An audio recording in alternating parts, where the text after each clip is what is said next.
خلق الموت والحیات لیبلوکم ایکم احسن عملا۔ یہ اس جسد کے ساتھ اس روح کا اتصال، اور یہ 30 40 50 60 70 80 100 برس کی عمر، یہ ایک وقفہ ہے، یہ امتحانی وقفہ ہے، تمہیں جانچا جا رہا ہے، پرکھا جا رہا ہے۔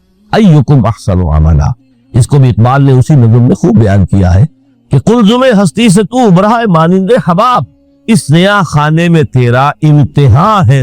اب اگر تو دو چیزیں انسان پر واضح رہیں، اور نہ صرف واضح رہیں، مستحضر رہیں۔ واضح تو ہو جاتی ہے ایک چیز، پھر آدمی بھول جاتا ہے، کوئی فائدہ نہیں رہتا اس کی۔ مستحضر ایک یہ کہ اصل زندگی آخرت کی زندگی طویل ہے، بل توسرون الحیات الدنیا والآخرۃ خیر وابقیٰ کلا بل تحبون العاجلہ وتذرون الآخرہ۔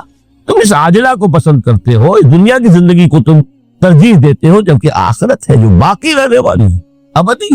اگر تو یہ معلوم ہو، جیسا کہ سورہ عنکبوت کی آیت کے حوالے سے میں نے آپ کو آیت سنائی کہ وما هذه الحیاۃ الدنیا الا لہو ولعب وان الدار الاخرۃ لہی الحیوان لو کانوا یعلمون۔ اصل زندگی جو ہے وہ آخرت کی زندگی ہے، کاش کہ انہیں معلوم ہو۔ ایک حقیقت تو یہ معلوم ہو اور مستحضر رہے کہ اصل زندگی آخرت کی زندگی، اور دوسری حقیقت یہ کہ یہ دنیا کی زندگی ایک امتحانی وقفہ ہے۔ قلزم ہستی سے تو ابھرا ہے مانند حباب، اس نیا خانے میں تیرا امتحان ہے۔ یہ مستحضر رہے تو اس کا نتیجہ کیا نکلے گا؟ انسان دنیا پرست نہیں بنے گا۔ متاع ہے دنیا، برتنے کی چیز ہے۔ وما هذه الحیاۃ الدنیا الا متاع، برتنے کی چیز ہے، برتو اسے۔ اب میں یہاں آپ کو کچھ حدیثیں بھی سنا دینا چاہتا ہوں۔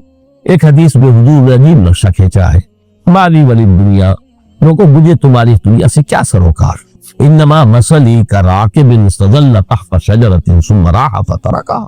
میری مثال تو اس سوار کسی ہے جو تھوڑی دیر کے لیے کسی درخت کے سائے میں سستانے کے لیے رک جاتا ہے۔ اس درخت کو اپنی منزل نہیں سمجھتا، اپنا گھر نہیں سمجھتا، تھوڑی دیر کا سستانا ہے، پھر وہ اس درخت کو چھو خیر بات کہتا ہے، اپنا راستہ لیتا ہے، اپنی منزل کی طرف روانہ ہو جاتا ہے۔ بس اتنا تعلق، منزل یاد رہے۔ چنانچہ ایک دوسری بڑی پیاری حدیث ہے، بہت مختصر بھی ہے، انما الدنیا خلقت لکم وانتم خلقتم للآخرہ۔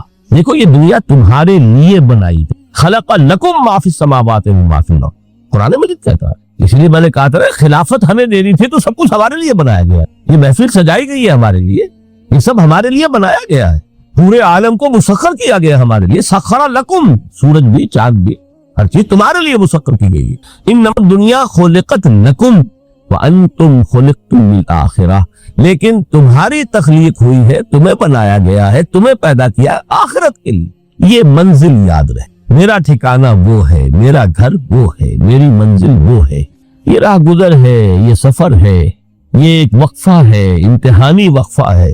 خلق الموت والحیات لیبلوکم ایکم احسن عملا۔ لیکن اب تیسری حدیث سنیے، اب یہ ہے وہ کہ جو اس دنیا کو جو میں نے شروع میں کہا تھا بڑی ٹھوس حقیقت ہے، یہ اللہ کی تخلیق ہے، سنجیدہ تخلیق ہے، ہم نے کوئی کھیل کود کے لیے تو نہیں بنایا ہے۔ ربنا ما خلقت ھذا باطلا، حضور فرماتے ہیں الدنیا مزرعۃ الآخرہ، دنیا آخرت کی کھیتی ہے، یہاں بو گے تو وہاں کاٹو گے، یہاں بو گے نہیں تو کاٹو گے کیا خاک۔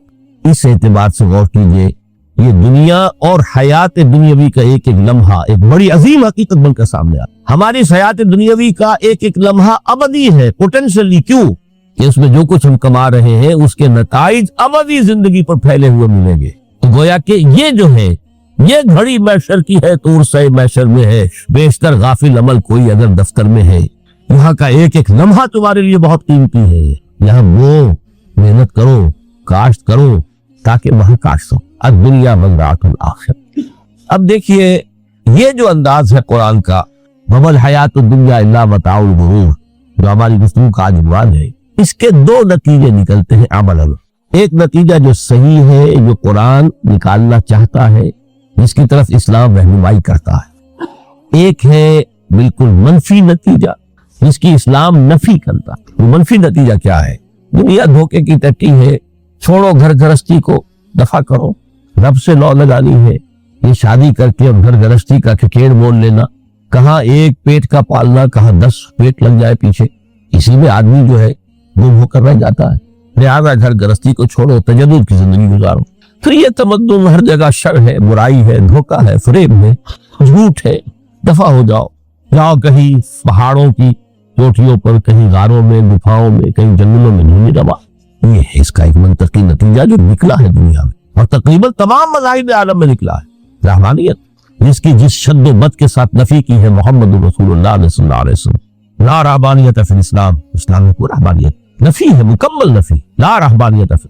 فرمایا کہ النکاح بن سنتی، یہ میری سنت ہے، میرا طریقہ ہے، گھر گرہستی کی زندگی اختیار کرنا یہ میری سنت ہے۔ 3 صحابہ پر کچھ اسی طرح کا غلبہ ہو گیا تھا۔ صحابہ میں ہر طرح کے لوگ تھے، ان میں وہ لوگ بھی تھے کہ جو بڑے ریشنلسٹ تھے، عقل کے حوالے سے بات سمجھنے والے۔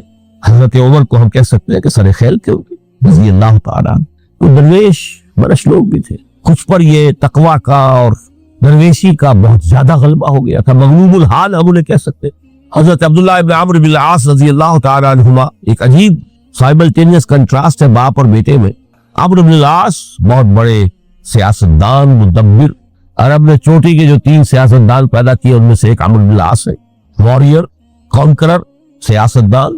لیکن عبداللہ ابن عمرو بن العاص بالکل درویش، روزانہ روزہ ساری رات کھڑے ہیں، نہ بیوی سے کوئی سروکار، نہ کسی سے کوئی سروکار۔ حضور کو اطلاع ملی، بلا لیا، جواب طلبی ہو گئی، یا عبداللہ اولا مخبر انک تصوم الدہر وتقوم اللیل، اے عبداللہ مجھے یہ خبر دی گئی ہے تم ساری رات کھڑے رہتے ہو، روزانہ روزہ رکھتے، کیا کہتے ہیں؟ یہ حضور ایسا تو ہے، لا تفعل، مت کرو ہرگز، فإن لنفسك عليك حقا وإن لزوجك عليك حقا وإن لزورك عليك حقا۔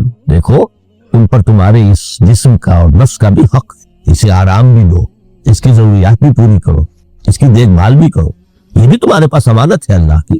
پھر تم پر تمہاری بیوی کا حق ہے۔ کسی صحابی نے دیکھا تھا حضرت عبداللہ ابن عمرو بن العاص کی بیوی کو کہ وہ بالکل جیسے کہ میلی کچیلی حالت میں تھی، پوچھا ہی کیا حال بنا رکھا؟ ان کا کہ آپ کے دوست کو تو کوئی غرض ہے ہی نہیں سرے سے، ظاہر بات ہے مسلمان بیوی اور کس کے لیے اسے گھر کرے گی، شوہر ہی کو کوئی دلچسپی نہ، اسے غرض ہی نہ۔ لا تفعل، رات کو سو بھی، دیکھو مجھے میں رات کو سوتا بھی ہوں، نماز پڑھتا بھی ہوں، روزے رکھتا بھی ہوں، داغے بھی کرتا ہوں، دیکھو زیادہ سے زیادہ ہفتے میں 2 دن روزے رکھ لیا کرو، حضور مجھے اور تھوڑی سی اجازت، اچھا 1 دن ناغا 1 دن روزہ، صوم داؤد، اس سے آگے کی اجازت نہیں۔ اسی طرح 3 حضرات سراسراحتن آتا ہے، حدیث میں بخاری شریف کی روایت ہے، ان پر بھی کوئی ایسا ہی غلبہ ہوا رحمانیت کا اور ترک دنیا کا۔ انہوں نے آ کے ازواج مطہرات سے معلوم کیا آپ کتنی رات نماز پڑھتے ہیں، کتنا دو سوتے ہیں، مہینے میں کتنے آپ روزے رکھتے ہیں نفلی۔ انہوں نے کوئی، وہاں تو کھلی کتاب تھی سیرت محمد صلی اللہ علیہ وسلم، جو کچھ تھی حقیقت بیان کر۔ اب دیکھیے ایک عجیب ذہنیت، انہوں نے دیکھا کہ یہ تو کم ہے، ان کے اندازے کے اعتبار سے تو بہت کم ہے، لیکن یہ کہ اپنے آپ کو ذرا تسلی، حضور کی تو کوئی ضرورت نہیں ہے، آپ تو معصوم ہیں، آپ کا سے کوئی گناہ نہیں ہوا، کوئی خطا نہیں ہوئی، آپ کے لیے تو یہ اتنی عبادت ہمارے لیے تو کافی نہیں، اب تو گناہگار ہے۔ ایک نے عہد کیا کہ میں کبھی نہیں سوؤں گا، رات بھر کھڑا رہوں، دوسرے نے کہا کبھی ناغا نہیں کروں گا، ہر روز روزہ رکھوں گا، تیسرے نے کہا میں شادی بیاہ کے کھکھے میں پڑوں گا نہیں۔ حضور کو اطلاع مل گئی، طلب فرمایا، ڈانٹا آپ نے، آپ لوگوں نے یہ کہا ہے؟ جی ہاں ہم نے کہا تھی۔ واللہ خدا کی قسم میں تم میں سب سے بڑھ کر متقی ہوں، لیکن میں رات کو سوتا بھی ہوں اور نماز بھی پڑھتا ہوں، روزے رکھتا بھی ہوں، ناغے بھی کرتا ہوں، میری گھر گرہستی کی زندگی ہے، میری بیویاں ہیں۔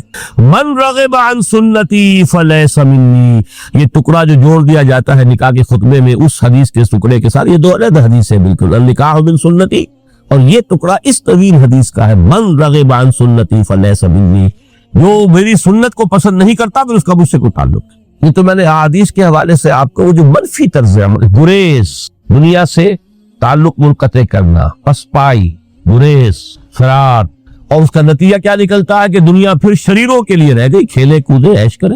جو سلیم الفطرت نیک لوگ تھے وہ تو گئے، لہذا ان کو اب کوئی روک ٹوک کرنے والا ہی نہیں، کوئی پوچھنے تاشنے والا نہیں، ظالم جو چاہے ظلم کرے اور جس طرح چاہے شریف جو ہے شرارتیں کرے۔ قرآن مجید میں سورہ حدید اس اعتبار سے نہایت عظیم صورت ہے، نہایت عظیم صورت ہے کہ وہاں یہ آیت بھی بہت ہی شاندار انداز میں آئی ہے، متاع الغرور والی، خاصی طویل آیت بن کر آئی ہے، اور جیسا کہ میں نے عرض کیا 4 جگہ تو حیات دنیاوی کو کہا گیا ہے صرف لہو و لعب یا لعب و لہو، لیکن یہاں جو ہے آیت نمبر 20، اعلموا انما الحیات الدنیا لعب و لہو و زینت و تفاخر بینکم وتکاثر فی الاموال والاولاد۔ 5 الفاظ کے حوالے سے اس حیات دنیاوی کے کچھ حقائق بیان کیے گئے۔ عام طور پر سرسری طور پر لوگ گزر گئے ہیں. محاورتاً جب بھی آتا ہے محاورہ لہو و لعب، لعب و لہو، وہ تو 4 جگہ ہے، یہاں 3 الفاظ مزید آئے ہیں. اور ترکیب کیا ہے؟ پہلے لعب ہے پھر لہو ہے. سورہ عنکبوت میں لہو و لعب یہ در حقیقت ایک طرح سے محاورے کی شکل اختیار کر گیا، تماشا اور کھیل. لیکن نہیں، یہاں ترتیب کچھ اور ہے. اس پر اگر آپ غور کریں گے تو ایک عجیب سا نقشہ سامنے آتا ہے. حیات دنیاوی کے 5 ادوار، جن میں سے ہر دور میں ایک شے انتہائی اہم ہوتی ہے، توجہ کا مرکز بھی ہوتی. ابتدائی دور ہے، بالکل بچہ ابھی ہے، کھیل، بس لائف، اس کے سوا اسے کوئی زندگی سے سروکاری نہیں. زندگی کے تلخ حقائق ابھی اسے معلوم نہیں. بھوک لگی تو رو پڑے، ماں نے دودھ پلانا ہے، کھلانا ہے، ان سے تو کچھ نہیں کرنا اس نے، وہ لائف، کھیل. لیکن تھوڑا سا آگے چلتے ہیں، 3 ایجر سٹیج میں جب داخل ہوتا ہے آدمی تو اب وہ نرا کھیل، معصومانہ کھیل نہیں رہتا، اس میں تلذذ، سینسول گریٹیفیکیشن کا عنصر شامل ہو جاتا. اب اس کے کہا لہب، اعلموا انما الحیات الدنیا لعب و لہو. ذرا آگے بڑھیے تو انسان پر سب سے زیادہ دھن سوار ہو جاتی ہے، بناؤ سنگھار، میرا لباس فیشن کے مطابق ہو. کہیں ایسا نہ ہو مذاق اڑے.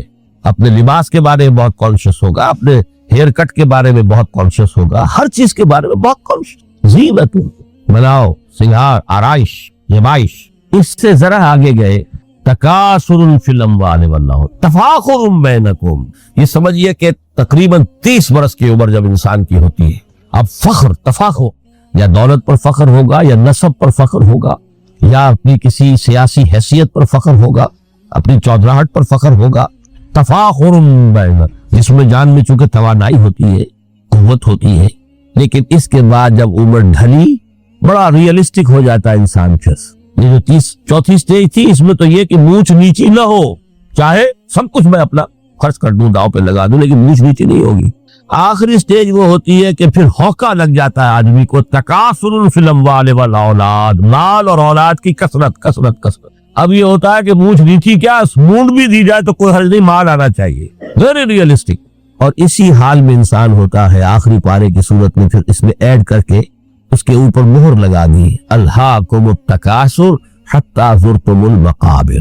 یہ تکاثر جو ہے پیچھا نہیں چھوڑتا. اتنی دولت بھی ہے کہ آپ کی 10 نسلیں کھا سکے اطمینان سے بیٹھ کر، تب بھی صبر نہیں. بڑے میاں کی ٹانگیں جو ہے وہ قبر میں لٹکی ہوئی ہے، لیکن تکاثر جو ہے، تکاثر مال، وہ پیچھا نہیں چھوڑتا. حتی زرتم المقابر، یہاں تک کہ قبر تک جاؤ، قبر میں اتار دیا جائے، جب تک ٹانگیں صرف لٹکی ہوئی ہے اس وقت تک نہیں. اس کے بعد تشبیہ دی ہے کہ یہ حیات دنیاوی کا جو ایک سائیکل ہے، اعلموا انما الحیات الدنیا لعب و لہو و زینت و تفاخر بینکم و تکاثر فی الاموال والاولاد.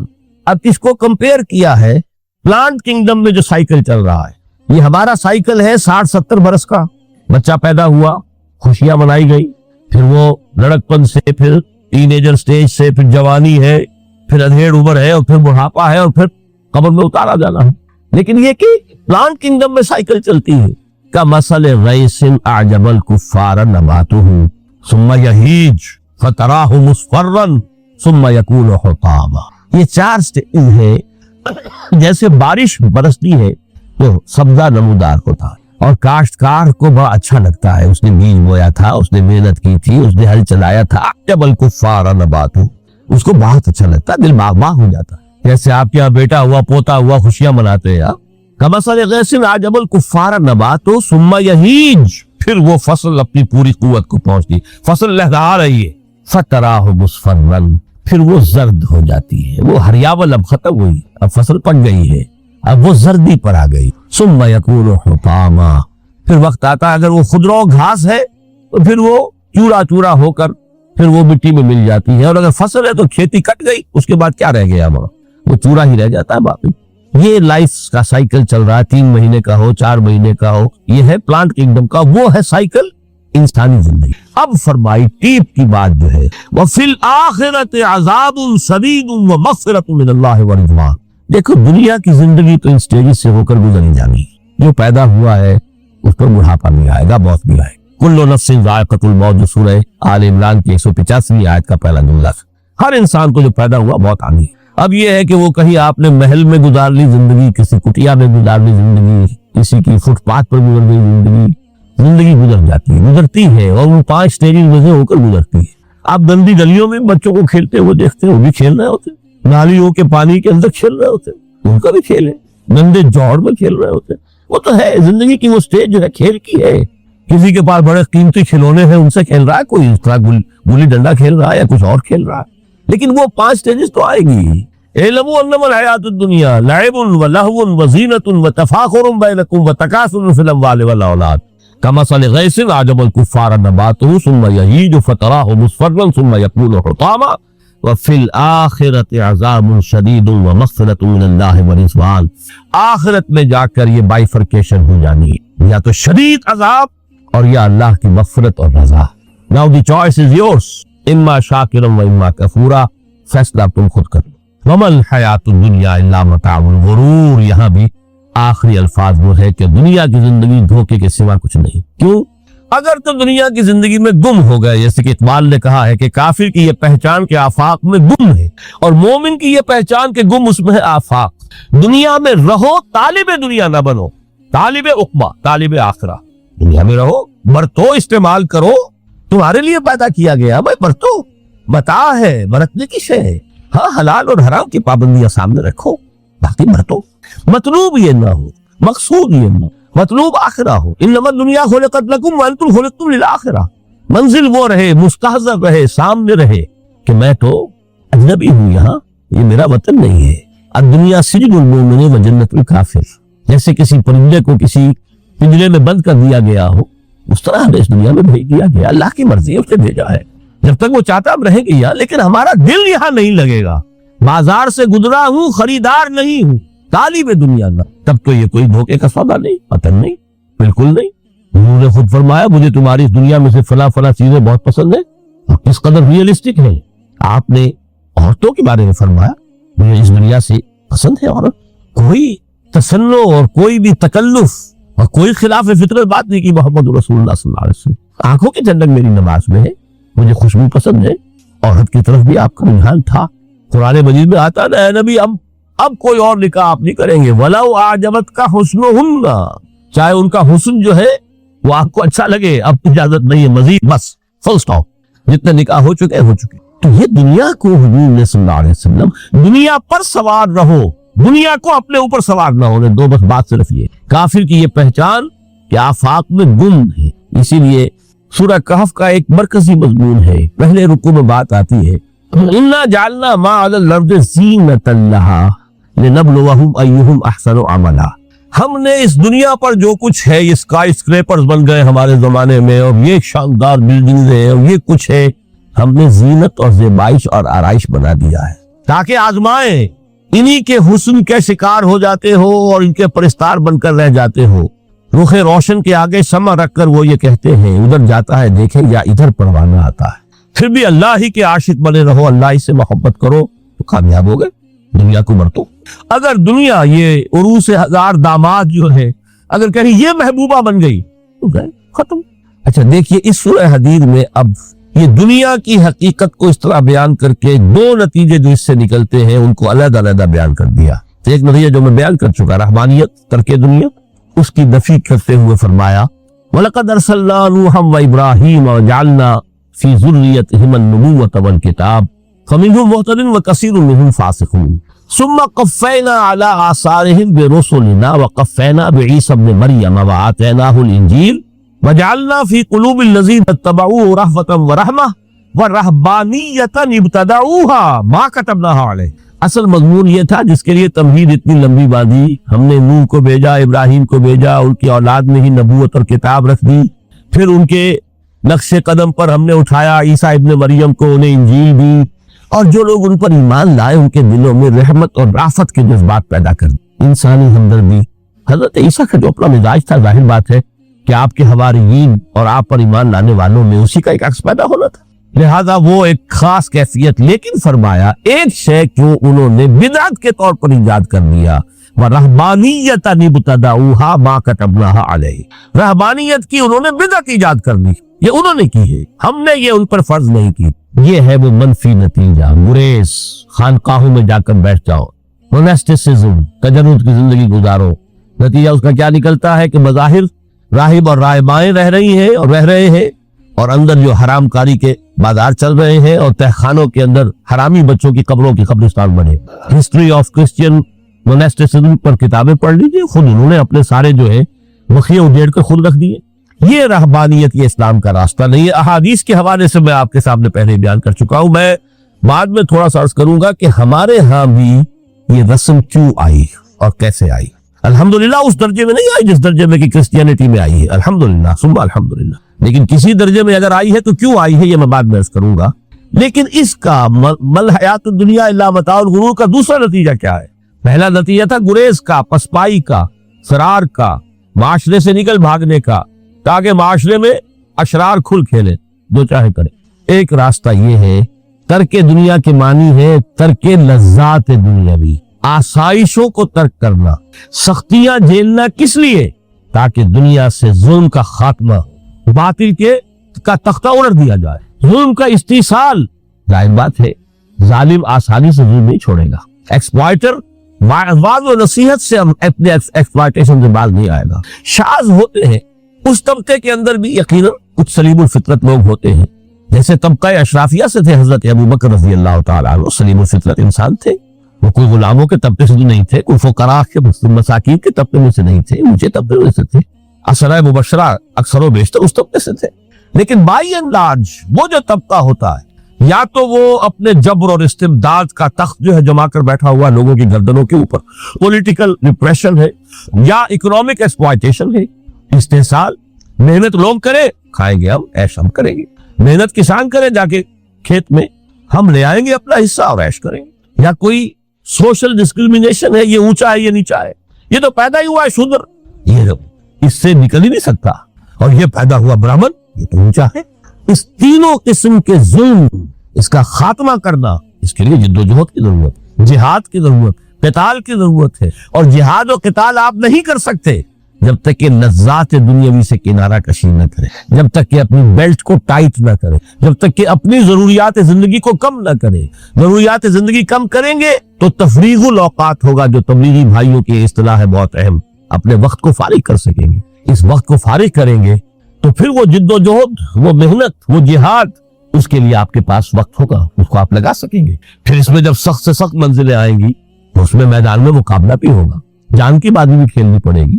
اس میں قید و بند کا وقت بھی آ سکتا ہے. 3 برس تک اگر محمد عربی صلی اللہ علیہ وسلم پورے خاندان بنی ہاشم کے ساتھ بدترین اسیری سمجھ لیجئے شیب بنی ہاشم میں جو رہے, یہاں تو اسیروں کو آپ راشن تو دیتے, کھانا تو دیتے, وہاں تو اصل جو ہے وہ تو دونوں طرف سے گھاٹی کا منہ بند کر دیا گیا تھا. سیل تھی کہ کوئی شے جو ہے وہ جانے نہ پائے اندر. 3 برس, جس میں کہ وہ وقت بھی آیا ہے کہ سوکھے ہوئے چمڑے ابال کر اس کا پانی جو ہے ملکتے ہوئے بچے, پھول جیسے بچے بنی ہاشم, ان کی حلق میں ٹپکایا گیا. اور کچھ تھے لوگ حکیم بن حزام جیسے رضی اللہ تعالیٰ عنہ, بعد میں ایمان بھی لے آئے. حضرت خدیجہ رضی اللہ تعالیٰ عنہ کے چونکہ وہ قریبی رشتہ دار تھے, وہ پہاڑ کو کراس کر کے چوٹی پر سے اتر کر کچھ کبھی کبھی کھانے پینے کی چیز پہنچا دیتے تھے. یہ سارے مراحل آئیں گے. یہ جو ہے یہ مثبت ہے. ترک دنیا وہ نہیں.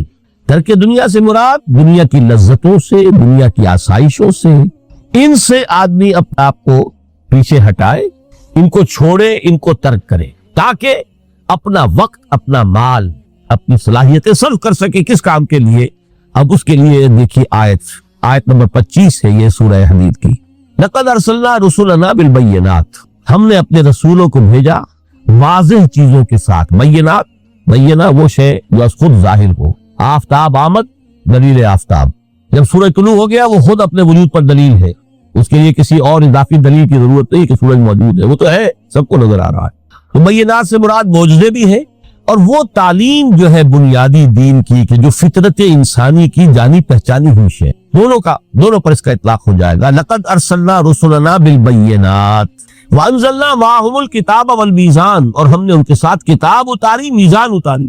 یہ سب کچھ کس لیے کیا؟ لیقوم الناس بالقسط, تاکہ لوگ عدل پر قائم ہوں. یہ ہے سول آبجیکٹو. یہ نہیں بھائی کتاب پڑھ لیا کرے, ختم قرآن ہو گیا, اللہ اللہ دعا مانگ لی, چھٹی. قائم کرو اس کو, وہ میزان عدل نصب کرو, ہر ایک کو وہی تل کر ملے جو اس کا حق ہے, اور ہر ایک سے وہ لیا جائے کہ جو اس کے ذمہ واجب ہے. اگر یہ نہیں تو بابا پھر سب کہانیاں ہیں, شریعت اور دین اور نماز اور روزہ اور حج, کوئی حیثیت.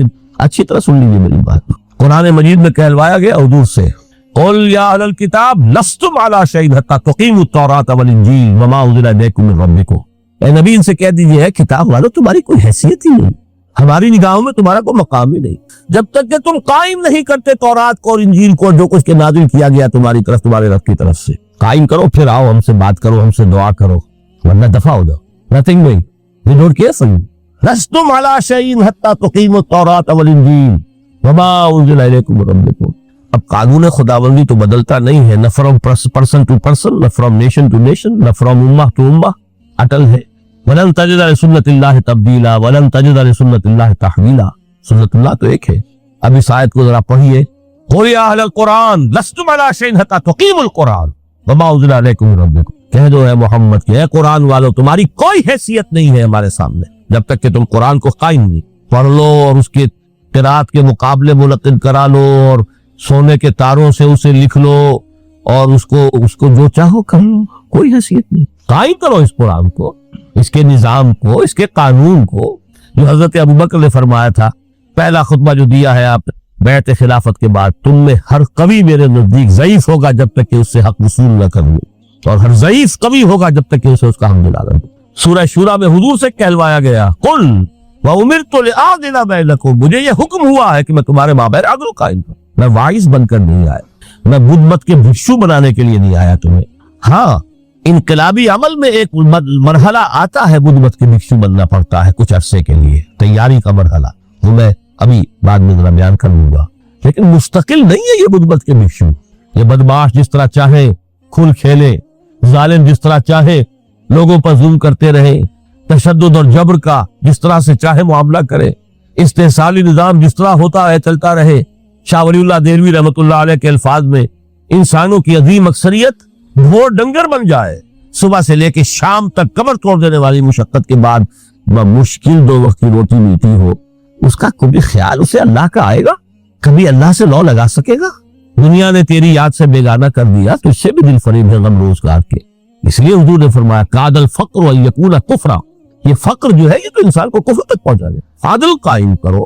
تو دیکھیے یہ آیت انتہائی گمبھیر آیت ہے قرآن مجید کی سورہ حدید کی، جس طرح وہ آیت متاع الغرور والی جس شان کے ساتھ سورہ حدید میں آئی ہے، اعلموا انما الحیات الدنیا لعب ولہو وزینۃ وتفاخر بینکم وتکاثر فی الاموال والاولاد کمثل غیث اعجب الکفار نباتہ ثم یہیج فتراہ مصفرا ثم یکون حطاما وفی الآخرۃ عذاب شدید ومغفرۃ من اللہ ورضوان وما الحیات الدنیا الا متاع الغرور۔ لیکن اس کا نتیجہ کیا نکلنا چاہیے؟ لقد ارسلنا رسلنا بالبینات وانزلنا معهم الکتاب والمیزان لیقوم الناس بالقسط۔ Now prepare for the shock۔ میرے نزدیک میرے علم کی حد تک شاید دنیا کی کوئی انقلابی کتاب نہ ہو جس نے اس قدر عریاں طور پر کھل کر یہ کہا ہو کہ ظالموں کی سرکوبی کرو، کچلو ان کے سر۔ وانزلنا الحدید، ہم نے لوہا بھی اتارا ہے۔ ایک وقت آتا ہے ظلم نہیں ختم ہوتا جب تک کہ لوہے کی طاقت ہاتھ میں نہ آئے۔ انزلنا الحدید، ہم نے صرف کتاب ہی نہیں اتاری ہے، لوہا بھی اتارا ہے۔ فیہ باس شدید، اس میں جنگ کی صلاحیت، ومنافع للناس، لوگوں کے لیے کچھ اور منفعتیں بھی ہیں، کوئی توا پرات چمٹا یہ بھی بنا لو، ٹھیک ہے، لیکن اصلاً یہ اسلحہ کے لیے۔ وانزلنا الحدید، اسی تو سورہ حدید کا نام حدید ہے۔ فیہ باس شدید ومنافع للناس ولیعلم اللہ من ینصرہ ورسلہ بالغیب، اللہ دیکھنا چاہتا ہے کون ہے اس کے وفادار بندے جو اس لوہے کی طاقت کو ہاتھ میں لے کر مدد کرتے ہیں اس کی اور اس کے رسولوں کی غیب میں ہونے کے باوجود۔ ان اللہ قوی عزیز، ویسے اللہ قوی ہے، عزیز ہے، آنے واحد میں کفر کو ختم کر دے جب چاہے، آنے واحد میں ظالموں کا ظلم جو ہے وہ ختم کر کے رکھ دے، وہ سب کچھ کر سکتا ہے۔ لیکن پھر تمہاری آزمائش کیسے ہوگی؟ کیسے معلوم ہوگا who's who، کس کا کیا مقام تھا، کس کے پاس کتنا یقین کا سرمایہ تھا، کس کے ایمان کی گہرائی اور گہرائی کا کیا عالم تھا، کس نے ہمارے دین کے لیے کیسی کیسی قربانیاں دے لی ہے۔